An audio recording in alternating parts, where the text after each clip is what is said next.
Assalamualaikum warahmatullahi wabarakatuh. Perkenalkan, nama saya Fajar Mutakin dari kelompok 2 dengan nomor NPM 191100207 dari kelas E. Perkenalkan, nama saya Raffi Anand Ramadan, nomor NPM saya 1911100224. Saya dari kelompok 2 dan dari kelas E. Perkenalkan, nama saya Jamjam Nur Pauji, nomor NPM 1911100185,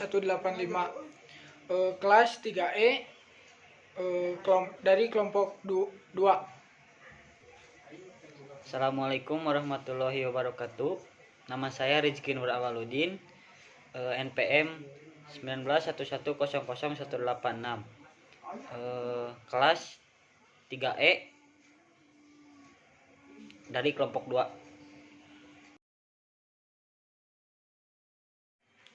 Assalamualaikum warahmatullahi wabarakatuh.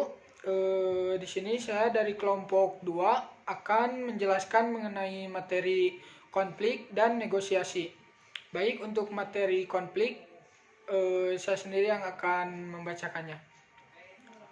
1. Pengertian konflik. Konflik secara etimologi berasal dari kata kerja Latin, yaitu con, yang artinya bersama, dan pliger, yang artinya benturan atau bertabrakan.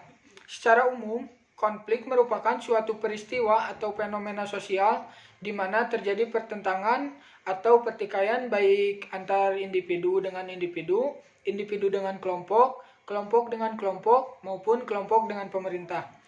Konflik dilatar belakangi oleh perbedaan ciri-ciri yang dibawa individu dalam suatu interaksi. Perbedaan-perbedaan tersebut diantaranya adalah menyangkut ciri fisik, pengetahuan, adat istiadat, keyakinan, gagasan, dan lain sebagainya. Adapun pengertian dari konflik menurut para ahli. 1.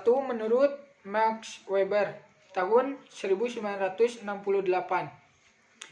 Beliau mengartikan bahwa pengertian konflik itu pengertian konflik menurut A.W. Hijau, hubungan sosial disebut konflik apabila sepanjang tindakan yang ada dalam secara sengaja ditunjukkan untuk melaksanakan kehendak satu pihak untuk melawan pihak lain. Dengan demikian, konflik adalah suatu hubungan sosial yang dimaknai sebagai keinginan untuk memaksakan kehendak pada pihak lain.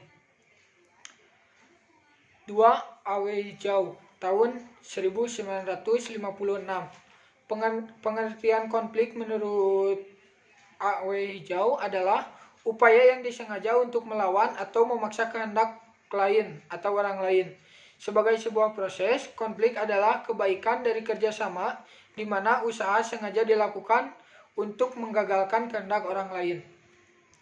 3. Menurut Simmel tahun 1995. Pengertian konflik menurut Simmel adalah jika setiap hubungan antara manusia berarti adalah sebuah asosiasi, maka konflik juga wajib dianggap sebagai asosiasi. Poin 2. Perkembangan pandangan tentang konflik. Perkembangan pandangan tentang konflik suatu aliran pemikiran telah berargumen bahwa konflik harus dihindari. Konflik yang menandakan suatu salah fungsi di dalam kelompok, maka kita pun dapat menyebutnya sebagai pandangan tradisional.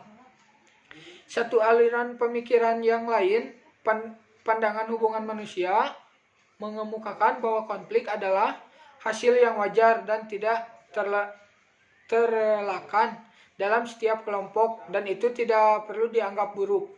Dan yang paling baru, mengemukakan bahwa konflik tidak hanya dapat menjadi kekuatan positif dalam kelompok, tetapi juga secara eksplisit berargumentasi bahwa konflik mutlak perlu untuk suatu kelompok agar kinerjanya lebih efektif. Dan bisa kita sebut sebagai pendekatan interaksionis. Pandangan konflik dibagi menjadi 3 bagian, antara lain 1. Pandangan tradisional. Pandangan ini menyatakan bahwa konflik itu hal yang buruk, sesuatu yang negatif, merugikan, dan harus dihindari. Konflik disinonimkan dengan istilah violence, distraction, dan irrationality. Konflik ini merupakan suatu hasil disfungsional akibat komunikasi yang buruk, kurang kepercayaan, keterbukaan di antara orang-orang, dan kegagalan manajer untuk tanggap terhadap kebutuhan dan aspirasi karyawan. 2. Pandangan hubungan manusia. Pandangan ini menyatakan bahwa konflik dianggap sebagai suatu peristiwa yang wajar terjadi di dalam sebuah kelompok atau organisasi. Konflik dianggap sebagai sesuatu yang tidak dapat dihindari, karena di dalam kelompok atau organisasi pasti terjadi perbedaan pandangan atau pendapat antar anggota. Oleh karena itu, konflik harus dijadikan sebagai suatu hal yang bermanfaat guna mendorong peningkatan kinerja organisasi. Dengan kata lain, konflik harus dijadikan sebagai motivasi untuk melakukan inovasi atau perubahan di dalam tubuh kelompok atau organisasi. 3. Pandangan interaksionis. Pandangan ini cenderung mendorong suatu kelompok atau organisasi terjadinya konflik. Hal ini disebabkan suatu organisasi yang kooperatif, tenang, damai, dan serasi cenderung menjadi statis, apatis, tidak aspiratif, dan tidak inovatif. Oleh karena itu, menurut pandangan ini, konflik perlu dipertahankan pada tingkat minimum secara berkelanjutan sehingga tiap anggota di dalam kelompok tersebut tetap semangat, kritis diri, dan kreatif. Poin 3. Bentuk-bentuk konflik dalam organisasi. Menurut Mangkunegara tahun 2011 terdapat 4 bentuk konflik kerja dalam organisasi, yaitu 1. Konflik hierarki, yaitu konflik yang terjadi pada tingkatan hierarki organisasi. Contohnya, konflik antara komisaris dengan direktur utama, pemimpin dengan pegawai, pengurus dengan anggota koperasi, pengurus dengan manajer, dan pengurus dengan pegawai. 2. Konflik fungsional, yaitu konflik yang terjadi dari bermacam-macam fungsi departemen dalam organisasi. Contohnya, konflik yang terjadi antar bagian produksi dengan bagian pemasaran, bagian administrasi umum dengan bagian personalia. 3. Konflik staf dengan kepala unit, yaitu konflik yang terjadi antara pemimpin unit dengan stafnya, terutama staf yang berhubungan dengan wewenang atau otoritas kerja. Contoh, karyawan staf secara tidak formal mengambil wewenang berlebihan. 4. Konflik formal-informal, yaitu konflik yang terjadi yang berhubungan dengan norma yang berlaku di organisasi informal dengan organisasi formal. Contohnya, pemimpin yang menempatkan norma yang salah pada organisasi. Poin 4. Sebab-sebab timbulnya konflik. Konflik merupakan gejala sosial yang sering sekali muncul dalam kehidupan sosial. Konflik sosial terjadi disebabkan adanya perbedaan yang pada akhirnya menyebabkan pertentangan. Selain disebabkan karena perbedaan pendapat, ada beberapa faktor lain yang menyebabkan terjadinya sebuah konflik. Berikut ini adalah faktor-faktor penyebab terjadinya konflik. 1. Perbedaan antar individu. Faktor utama yang menyebabkan terjadinya konflik yaitu adanya perbedaan pendapat antar individu yang bersangkutan dengan perasaan dan juga pendirian. Setiap manusia tentunya tidak semua memiliki pemikiran yang sama. Akan selalu ada pemikiran yang berbeda-beda pada setiap orang. Hal ini yang menyebabkan terjadinya konflik, karena tidak mungkin semua orang akan sejalan dengan orang lainnya. Contohnya, misalkan ketika di sebuah perusahaan terdapat karyawan yang memiliki kebiasaan yang berbeda, seperti ada orang yang terbiasa mendengarkan musik dengan keras, tetapi ada juga orang yang lebih menyukai keadaan yang tenang, sehingga pada dua orang tersebut akan terjadinya pertentangan. 2. Adanya perbedaan kepentingan. Penyebab kedua terjadinya konflik yaitu adanya perbedaan kepentingan.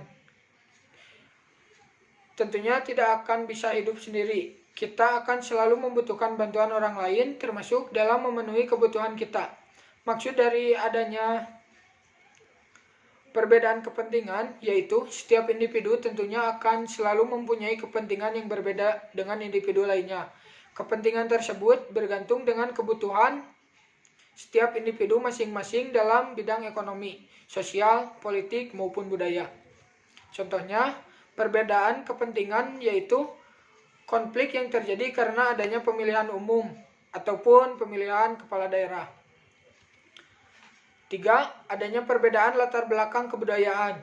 Kebudayaan juga dapat mempengaruhi terjadinya konflik. Kebudayaan yang dianut seseorang akan mempengaruhi pola perilaku seseorang. Karena tidak semua kebudayaan memiliki nilai dan norma yang sama. Contohnya, peraturan yang dianggap baik oleh kebudayaan A belum tentu menurut kebudayaan B itu juga peraturan yang baik. 4. Perubahan sosial. Adanya bentuk-bentuk perubahan sosial tentunya akan menyebabkan terjadi sebuah konflik pada kehidupan masyarakat. Dengan berkembangnya zaman, tentunya akan terjadi perubahan sosial. Terjadinya perubahan sosial, tidak semua orang dapat menerimanya. Ada yang dapat menerima dan ada juga yang tidak dapat menerimanya. Contohnya, misal pemberian tugas dari dosen atau guru ke mahasiswa atau murid, seorang dosen atau guru menugaskan membuat resume materi secara tulis tangan. Akan tetapi, pihak mahasiswa atau murid menginginkan tugasnya diketik menggunakan laptop atau smartphone karena menurut mereka dengan cara mengetik akan lebih mempercepat waktu pengerjaan dan tidak repot menghapus kata atau kalimat yang salah. 5. Adanya persaingan. Adanya keterbatasan sumber daya akan tetapi kebutuhan yang sangat banyak membuat terjadinya persaingan setiap manusia.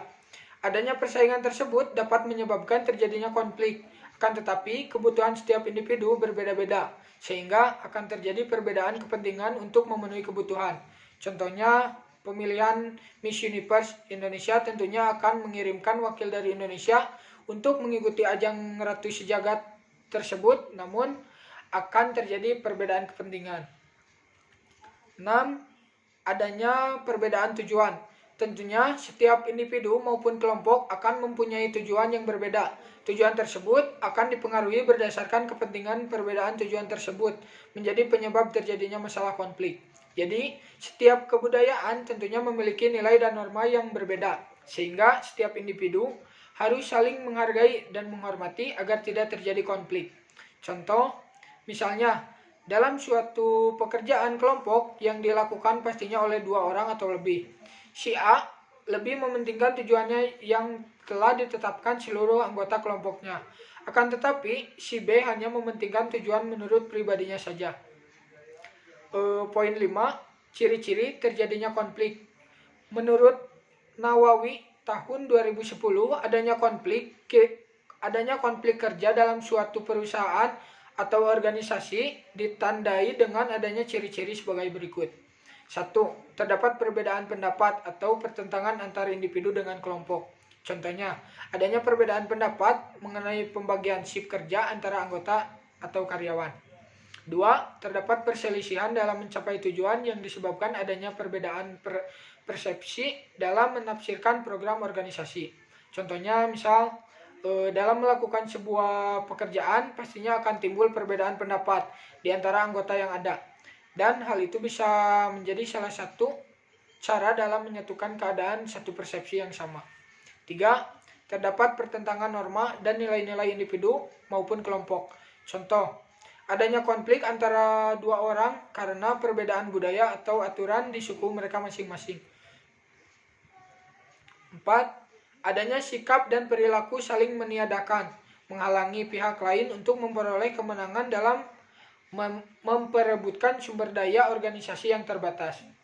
Contohnya, karyawan saling menjatuhkan satu sama lain. Misalkan ada seorang karyawan yang memiliki prestasi yang bagus, ketika ia membuat sedikit kesalahan, teman sekantor yang tidak suka padanya mengadu kepada atasannya dan membesar-besarkan masalah tersebut. 5. Adanya perdebatan dan pertentangan sebagai akibat munculnya kreativitas, inisiatif, atau gagasan baru dalam mencapai tujuan organisasi. Contohnya, misal dalam membuat suatu program yang baru, tentunya akan timbul ide-ide atau gagasan dari masing-masing anggota yang terlibat. Dan hal tersebut bisa menjadi salah satu cara untuk mendapatkan suatu ide yang memiliki kreativitas terbaik dalam suatu program yang akan dibuat. Melanjutkan materi yang telah teman saya sampaikan tentang konflik, yaitu selanjutnya akibat-akibat konflik secara positif. Adapun beberapa akibat positifnya suatu konflik, yaitu satu konflik dapat meningkatkan solidaritas di antara anggota kelompok. Contohnya, apabila terjadi pertikaian antar kelompok, anggota-anggota dari setiap kelompok tersebut akan bersatu untuk menghadapi lawan kelompoknya. 2. Fungsi konflik berfungsi sebagai alat perubahan sosial. Contohnya, anggota-anggota kelompok atau masyarakat yang berseteru akan menilai dirinya sendiri dan mungkin akan terjadi perubahan dalam dirinya. 3. Munculnya pribadi-pribadi atau mental masyarakat yang tahan uji dalam menghadapi suatu permasalahan. Contohnya, bisa membentuk orang atau anggota kelompok yang tadinya tidak bisa menyelesaikan suatu permasalahan jadi bisa menyelesaikan suatu permasalahan yang ada. 4. Dengan adanya perbedaan pendapat diharapkan bisa menumbuhkan solusi terbaik dalam menyelesaikan suatu permasalahan. Contohnya, dalam menyelesaikan suatu masalah akan lebih cepat dan tepat karena adanya masukan atau pendapat dari beberapa orang. Materi selanjutnya akibat konflik secara negatif. Adapun beberapa akibat negatif suatu konflik, yaitu 1. Retaknya persatuan kelompok. Hal ini terjadi apabila terjadi pertentangan antara anggota dalam suatu kelompok. Contohnya, misalkan terjadi perbedaan pendapat antara dua orang yang teguh terhadap apa yang dibicarakannya atau egois. Hal itu bisa menjadi salah satu retaknya persatuan dalam suatu kelompok. 2. Perubahan kepribadian individu. Pertentangan ini dalam kelompok atau antar kelompok dapat menyebabkan individu-individu tertentu merasa tertekan sehingga mentalnya tersiksa. Contohnya, misalkan ada dua orang manajer yang saling tidak menyukai. Mereka akan kurang suka apabila karyawan setuju dengan pendapat atau menuruti perintah di antara dua manajer tersebut. Karyawan menjadi kebingungan apabila pekerja seperti itu sehingga dapat menimbulkan perasaan tertekan pada saat bekerja. 3. Dominasi dan takluknya salah satu pihak. Hal ini terjadi jika kekuatan pihak-pihak yang bertikai tidak seimbang. Akan terjadi dominasi oleh satu pihak terhadap pihak lainnya. Contohnya, misalkan dalam suatu kelompok terdapat seseorang yang memiliki kemampuan yang lebih tinggi, maka ia akan merasa hebat dan tidak mau mendengarkan pendapat orang lain. 4. Banyaknya kerugian baik harta, benda maupun jiwa akibat kekerasan yang ditonjolkan dalam penyelesaian suatu konflik. Contohnya, ada seorang manajer suatu perusahaan yang apabila ia sedang marah kepada seseorang selalu melempar sesuatu yang ada di sekitarnya termasuk fasilitas kantor seperti keyboard, mouse, dan vas dan lain-lain. Setelah itu ada cara mengatasi konflik kerja. Ada beberapa cara yang bisa diterapkan untuk menyelesaikan masalah dalam kerja. 1. Menghadapi masalah. Segera menghadapi orang yang memiliki masalah dengan Anda, karena membiarkan masalah hingga berlarut-larut tidak baik dilakukan. dan semakin susah untuk menyelesaikannya. Misal contoh, jika dihadapkan dengan suatu permasalahan dalam suatu organisasi atau perusahaan, seharusnya dilakukan secara langsung tanpa menunda-nunda. 2. Berbicara dengan baik. Ketika menghadapi rekan kerja yang bermasalah dengan Anda, berbicaralah dengan nada tenang, sopan, dan rasional. Tetap fokus pada situasi dan kenyataan yang ada, dan hindari gosip yang menyerang lawan bicara. Contohnya, bila Anda berbicara dengan orang yang bermasalah dengan Anda, lebih baik hanya fokus membicarakan permasalahannya dan tanpa saling menyalahkan. 3. Bersikap tenang. Berhati-hati dengan bahasa tubuh, ekspresi wajah, dan juga nada bicara yang digunakan. Anda sebaiknya tegas namun tidak menyerang orang yang bermasalah dengan Anda. Contohnya, apabila sedang menghadapi orang yang bermasalah dengan Anda, tidak boleh melakukan gestur tubuh yang memprovokasi lawan. Contohnya menunjuk dan melotot. 4. Tetap netral. Anda juga sebaiknya mendengarkan pendapat dari orang lain dengan baik. Perhatikan apa yang disampaikan olehnya dan cobalah untuk mengerti posisinya. Contohnya, Anda mendengarkan penjelasan dari lawan bicara atau orang yang memiliki masalah dengan Anda, walau faktanya dia yang salah. 5. Menghargai pendapat. Setelah mendengarkan pendapat dari lawan bicara, beri kesan bahwa Anda tertarik dengan apa yang ia sampaikan. Kemudian, sampaikan pemikiran Anda senetral mungkin untuk menghindari konflik yang lebih lanjut. Contohnya, Anda menunjukkan reaksi bahwa Anda terlihat setuju dengan apa yang lawan Anda katakan, tetapi tidak harus sesuai dengan keinginan dari Anda ataupun lawan Anda atau lawan bicara Anda. 6. Mengajak berdamai. Anda dan lawan bicara Anda sudah sama-sama menyampaikan pendapat. Kini saatnya mengajak berdamai, tetapi fleksibel jika rekan kerja Anda menginginkan beberapa syarat tertentu. Contohnya, usahakan Anda yang memulai berdamai terlebih dahulu dan tetap menanyakan apa saja keinginan lawan bicara Anda supaya tidak ada permasalahan baru yang muncul. 7. Meminta bantuan. Apabila cara tersebut kurang berhasil, Anda bisa memulai meminta bantuan kepada atasan. Sampaikan permasalahan Anda secara apa adanya dan jangan sampai merengek pada bos. Misalkan partner kerja Anda sedang marah kepada Anda dan tidak ingin berbicara dan juga selalu menghindar. Anda bisa bicarakan kepada atasan Anda dengan baik-baik, meminta bantuan supaya Anda dapat berbicara dengan teman Anda. Yang selanjutnya adalah konflik dalam perspektif Islam. Islam di dalam Quran menginformasikan secara sistematis kepada manusia bahwa konflik atau pertikaian telah ada dan menjadi ketentuan dalam kehidupannya. Al-Quran menggambarkan konflik sosial dalam dua bentuk, yaitu bentuk potensial dan bentuk aktual. Konflik potensial, konflik universal adalah konflik potensi berselisih yang dimiliki setiap individu dalam berinteraksi. Konflik universal dapat berbentuk konflik intrapersonal dan interpersonal. Konflik intrapersonal adalah potensi konflik yang muncul dalam diri setiap orang, yakni potensi perselisihan antara dorongan-dorongan kebaikan dan keburukan.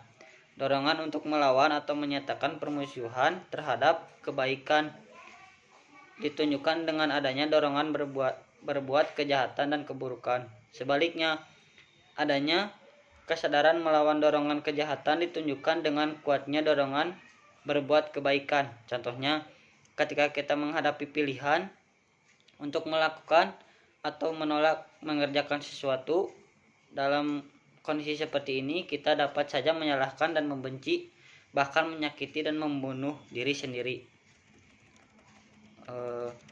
Yang kedua, konflik interpersonal ialah potensi yang ada dalam diri setiap orang untuk membenci dan memusuhi yang lain. Konflik ini dapat berbentuk individu-individu, antar individu dalam keluarga, antar individu yang terjalin dengan komitmen persahabatan, antar etnis atau komunitas masyarakat yang diikat dengan komitmen, baik komitmen kebangsaan atau kenegaraan maupun komitmen keagamaan. Contohnya, misalnya dalam suatu kelompok terdapat orang yang selalu menjadi penghasut yang tidak baik kepada anggota yang lain, maka hal itu akan terjadi suatu konflik yang akan muncul. Lalu kedua, konflik aktual, konflik potensial yang disebut di atas apabila diorganisir dan dimobilisasi massa, maka ia akan menjadi konflik aktual, yakni realitas konflik sosial. Konflik sosial yang terendah ditunjukkan dalam berbagai model konflik. Pertama, dengan hadirnya demagog yang memberikan rasional yang menakjubkan tentang keberhasilan kehidupannya dan ditampakkan di depan orang banyak atas nama Tuhan, walaupun sesungguhnya yang berada di dalam jiwanya adalah kebalikan dari apa yang ada pada permukaannya. Kedua, konflik sosial yang didahului oleh perdebatan atau mujaladah, yaitu perdebatan antara logika yang benar dan yang salah, kebaikan dengan keburukan, dan antara keadilan dengan kebatilan. Ketiga, konflik keluarga disebabkan permasalahan keluarga seperti pengasuhan anak, kepemilikan terhadap harta waris, kecemburuan terhadap pasangan, dan segala bentuk konflik keluarga. Keempat, perang dingin antar umat beragama, yaitu konflik antar umat beragama, kelompok mukmin pada satu sisi dan kelompok kafir pada sisi lain. Konflik dan resolusinya dalam perspektif Islam, konflik ini seperti ini ialah konflik yang terselubung dalam setiap perdebatan dan kajian agama. Secara akademik, kita melihat konflik ini dalam berbagai literatur tentang kajian keagamaan, di mana masing-masing pengkaji menyatakan yang paling objektif dan akhirnya membenarkan agamanya masing-masing. Kelima, konflik antara orang yang melakukan persyarikatan dan kerjasama dengan tidak menggunakan manajemen yang baik. Yang keenam, konflik sosial diakibatkan perbedaan pandangan tentang kekayaan dan konservasi alam.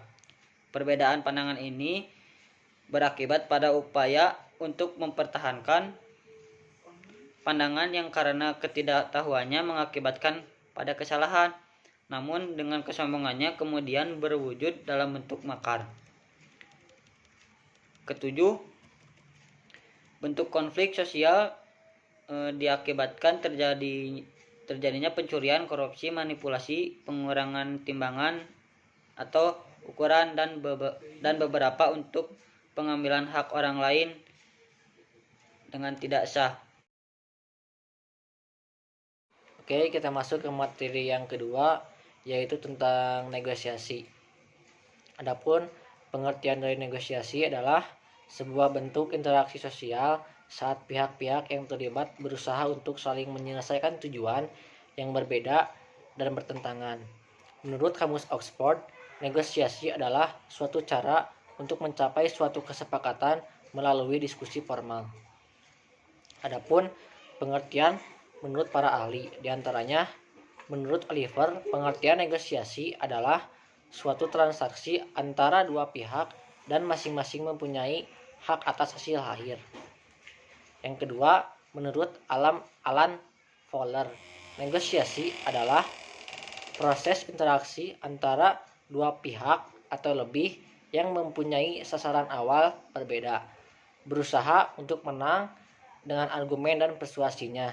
Namun, mereka menyudahi perbedaan dengan jalan keluar dan bisa menerima kesepakatan. Yang ketiga, menurut Hartman, pengertian negosiasi adalah proses komunikasi antara dua pihak dan masing-masing mempunyai sudut pandang sendiri serta berusaha mencapai kesepakatan yang memuaskan kedua belah pihak mengenai masalah yang ada.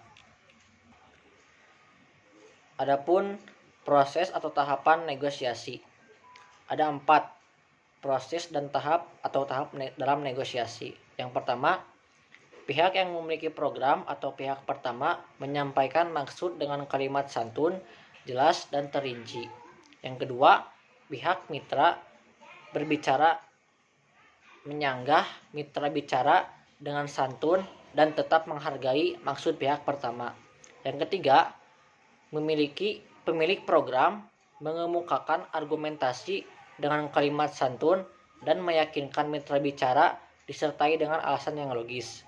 Dan yang keempat, yang terakhir, terjadi pembahasan dan kesepakatan terlaksananya program atau maksud negosiasi. Adapun strategi dan taktik dalam bernegosiasi atau dalam negosiasi. Di antaranya 1. Mengernyit atau the wines. Taktik ini dikenal juga dengan istilah terkejut atau flinch, merupakan reaksi negatif terhadap tawaran seseorang. Dengan kata lain, bertindak terkejut saat negosiasi yang diadakan pihak negosiator berjalan dengan keinginan pihak lain. Yang kedua, ada taktik berdiam atau the silence.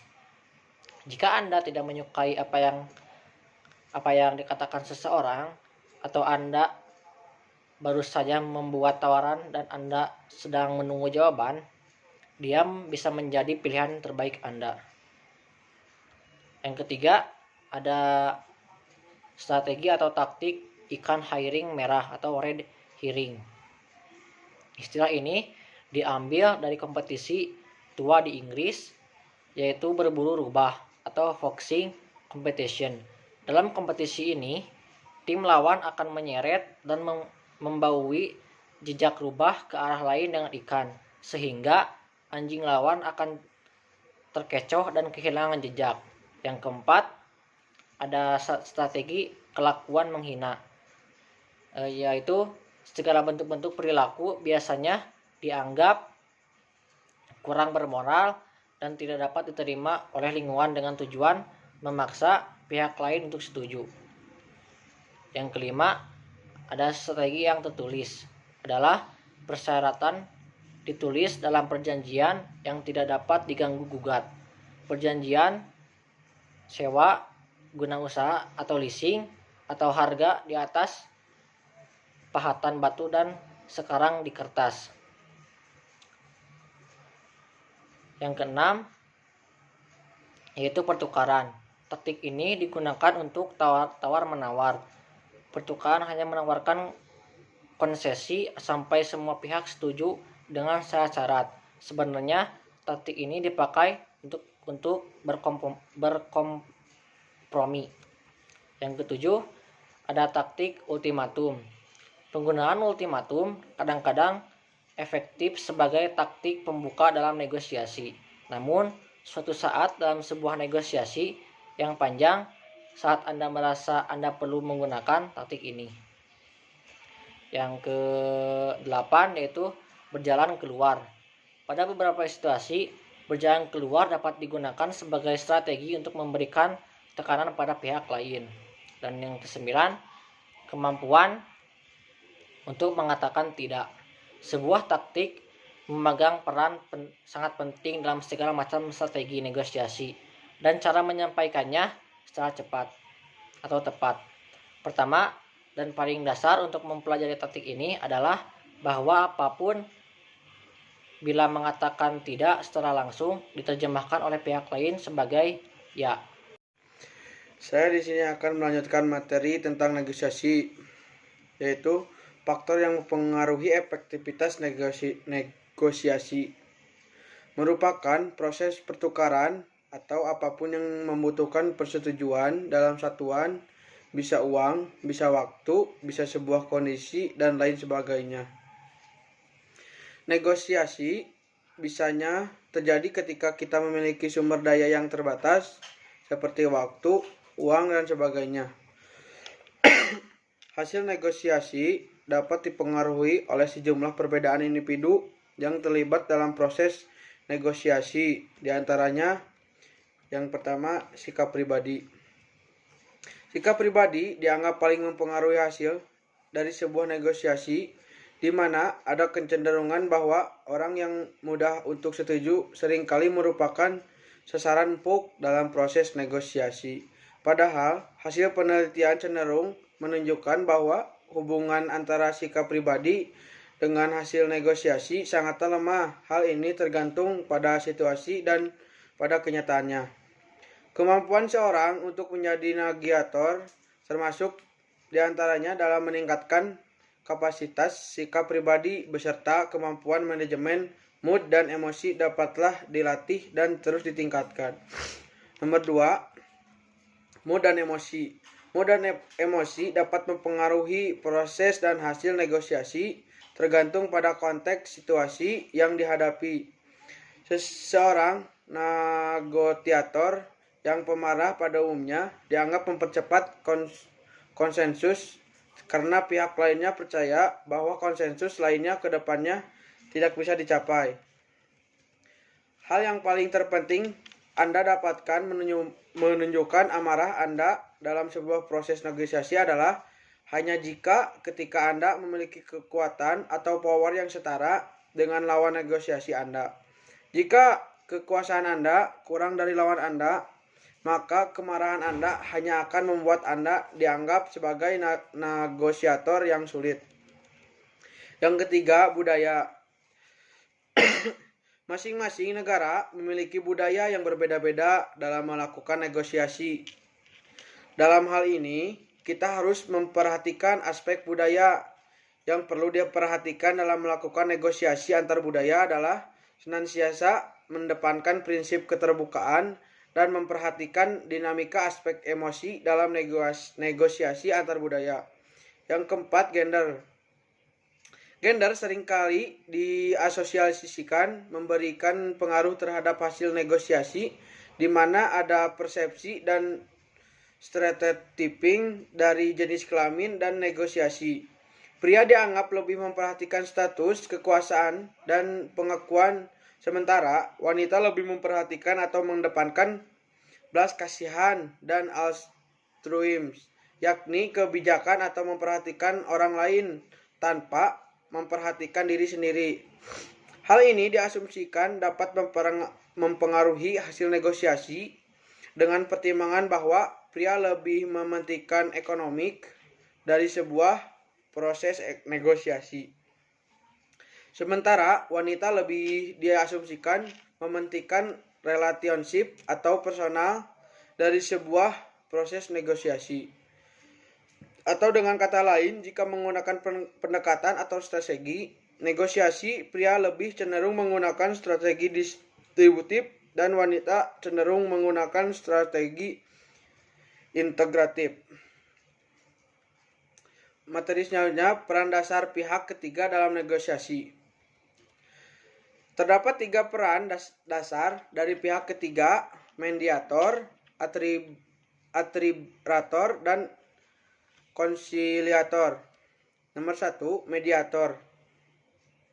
Seorang mediator adalah pihak ketiga yang netral yang memfasilitasi solusi yang dinegosiasikan dengan menggunakan alternatif pertimbangan, bujukan, saran, dan sebagainya. Pada media atau digunakan secara luas dalam negosiasi tenaga kerja, manajemen, dan dalam pertikaian di pengadilan sipil. Persepsi dari mediator juga penting agar menjadi efektif. Mediator harus dipandang sebagai pihak yang netral dan tidak dipaksa. Nomor 2, arbitrator. Seorang arbitrator adalah pihak ketiga dengan otoritas untuk mendikte perjanjian. Dapat secara sukarela atau diminta oleh para pihak, atau yang diwajibkan dipaksa terhadap para pihak oleh undang-undang atau kontrak. Kelebihan dari atribasi atas mediasi adalah selalu menghasilkan penyelesaian. Nomor 3, konsiliator. Seorang konsiliator adalah seorang pihak ketiga yang terpercaya yang menyediakan komunikasi secara informal di antara negosiator dengan lawan. Dalam membandingkan antara konsiliasi dengan mediasi adalah dalam hal efektivitas yang telah terbukti sulit karena keduanya sangat banyak tumpang tindihnya. Dalam praktiknya, pada konsiliator umum bertindak sebagai lebih dari sekedar mengarahkan komunikasi semata. Mereka juga terlibat dalam mencari fakta, menginterpretasikan pesan, dan memujuk para pihak yang bertikai untuk mengembangkan kesepakatan. Pembahasan selanjutnya, etika dalam negosiasi. Pada umumnya, ada beberapa penerapan etika dalam negosiasi, antara lain.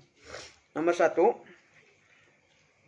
jika seorang percaya pada pendekatan and result etik, maka individu tersebut melakukan apapun yang ia perlukan untuk mendapatkan hasil terbaik, atau termasuk berbohong mengenai pembeli alternatif. Yang kedua, jika seorang percaya pada pendekatan duty etik, maka individu tersebut mungkin memiliki kewajiban untuk tidak berhubungan dengan kelicikan dan menolak menggunakan taktik yang kotor. Nomor 3, jika seorang percaya pada pendekatan sosial kontrak etik, maka individu tersebut akan mendasari pilihan perilaku pada pandangan mengenai norma yang sesuai di masyarakat. Jika yang lain akan berbohong, maka ia juga akan melakukannya. Yang terakhir, nomor 4, jika seorang percaya pada pendekatan personalistik etik, maka individu tersebut akan mengikuti kata hatinya dan memutuskan apakah ia akan memenuhi kebutuhan uang tunai untuk perjalanannya dalam membenarkan sikap yang menggunakan taktik tidak jujur. Sekian presentasi dari kelompok kami, dari kelompok 2. Semoga bermanfaat. Mohon maaf apabila ada kata dan materi yang salah. Assalamualaikum warahmatullahi wabarakatuh.